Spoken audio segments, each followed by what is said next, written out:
Welcome, dear children, and all lovers of good fairy tales to my channel. This is channel dedicated to you. My name is Aliana and I will read for you. This fairy tale was written by Grimm brothers. The fairy's name is the Frog King. In the old days of Germany, there lived a king whose daughters were beautiful, but the youngest was so beautiful that even the sun, which so much, was surprised whenever it flashing in her face. Then was a close by the king's castle lay a great dark forest, and under an old lime tree in the forest was a well. And when the day was very warm, the king's youngest child went out into the forest and sat down by the side of the cool fountain. And when she was finding things dull, she took a golden ball and threw it up on high and catch it. And this ball was her favorite playing. Now it so happened that one occasion the princess' golden ball did not fall into the little hand which she was holding up for it, but onto the ground behind and rolled straight into the water.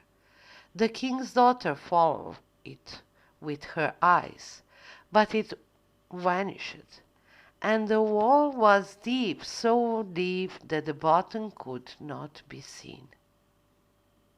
She began to cry, and cry louder and louder, and as she sat limited, someone said to her, "What else there, king's daughter? You cry so that even a stone would show pity."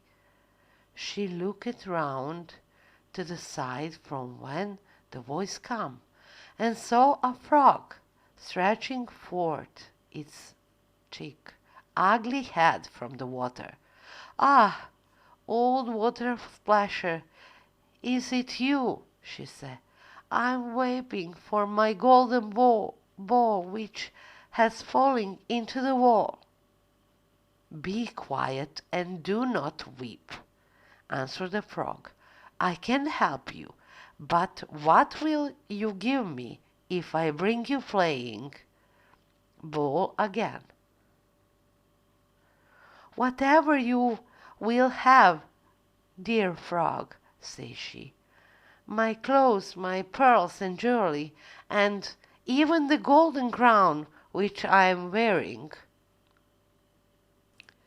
The frog answered, "I don't care for your clothes, the pearls and jewelry, or your golden crown, but if you will love me and let me be your friend, and play well, and sit by you at your little table, and eat of your little golden plate, and drink out of your little cup, and sleep in your little bed, if you will promise me that, I will go down below and bring you golden ball." "Oh yes," said she, "I promise you all you wish, if you will but bring me my ball back again." She, however, true. How the silly frog does talk! He lives in the water with the other frogs and croaks, and can be no companion to any human being. But the frog, when he had received this promise, put his head into the water and sank down, and in a short time came swimming up again with the ball in his mouth, and threw it on the grass. The king's daughter was delighted to see her pretty playing once more, and picked it up and ran away with it. "Wait, wait," said the frog.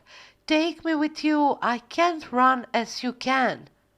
But what did it able him to scream his croak croak after her as loudly as he could?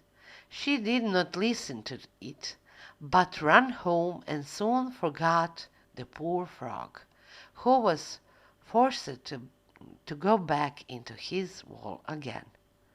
The next day, when she had eating herself at table with the king and all the courtiers, and was eating from her little golden plate, something come creeping splash, splash, splash up to the marbles, and when it got to the top, it knocking at the door and cried, "Princess, young princess, open the door for me." She ran to see who was outside, but when she opened the door, there saw the frog in front of it. Then she slammed the door to in great haste, sit down to dinner again, and was quite frightened. The king saw plainly that her heart was breaking wildly, and said, "My child, what are you so afraid of? Is that precious a giant outside who wants to carry you away?" "Oh no," replied she, "it is no giant but a disgusting frog." "What does the frog want from you?" "Oh, dear father, yesterday when I was in the forest sitting by the wall, playing my golden ball fell into the water, and because I cried so frog brought it out again for me, and because he insists so on it, I promised him he should be my friend, but I never thought he wouldn't be able to come out of his water, and now he is outside and wants to come in." In the meantime it knocked a second time and cried, "Princess, younger princess, open the door for me." "Do you know what you said to me yesterday by the cool water of the fountain? Princess, youngest princess, open the door for me." Then said the king, "That what you have promised must you perform. Go and let him in." She went and opened the door, and the frog hopped in to follow her step by step to her chair. There he sat still and cried, "Lift me up beside you." She did lie until at last the king commanded her to do it.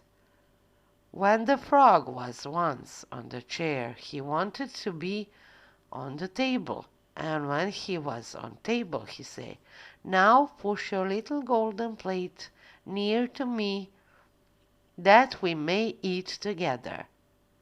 She did this, but it was easy to see that she did not do it willingly. The frog enjoyed what he ate, but almost every "I have eaten and I'm satisfied. Now I'm tired. Carry me into your little room and make your little silken bed ready, and we will both lie down and go to sleep." The king's daughter began to cry, for she was afraid of the cold frog, which she did not like to touch, and which was not to sleep in her pretty clean little bed. But the king grew angry and said, "He who helped you when you were in trouble out, now afterward to be despised by you." So she took hold of the frog with 2 fingers, carried him upstairs and put him in a corner. But when she was in bed, he crept to her and said, "I'm tired. I want to sleep as well as you. Lift me up." or I will tell you your father." The girl was angry. He grabbed the frog and hit the wall with all his might. Then one more time. The frog remains unharmed. The girl was rapping in a mirror for the third time, and look, the frog suddenly disappeared. Instant, an unknown young man of handsome beauty appears before the astonished king's daughter. He said, "Don't be afraid, the king's daughter. That frog that disgusting you so much, it was me. I don't want to evil deeds and obey the whims of evil fairy, so they turned me into a frog." Then she told me, "You love people and you don't want to trouble him. Be a frog, let the people disgusting you and run away from you. When the most beautiful girl in the world throws you in the mirror, the magic will disappear." "That's my story," the young man finished.